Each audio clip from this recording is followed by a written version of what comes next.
Hi, welcome to Performance Unlimited. Today for you on the dyno stand we have our 327 Chevy engine package. This one features 375 horsepower. This package is set up for anybody that's looking for the nice, quick revving, small block Chevy. These 327s wing up there real quick and they make some decent power and torque. We go over a little bit about the build schedule we got on this one. Started off with a late model 350 block, 4-bolt main, one piece rear main seal.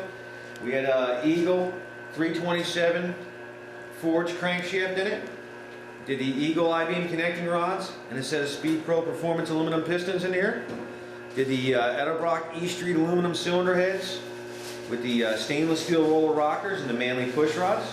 We accompanied that on the top end with the Edelbrock air gap intake manifold with the Edelbrock carb and the MSD distributor. If you have any questions on this specific engine package or any of our other ones, you can definitely feel free to give us a call at 800-267-3940 or check us out online at proformanceunlimited.com.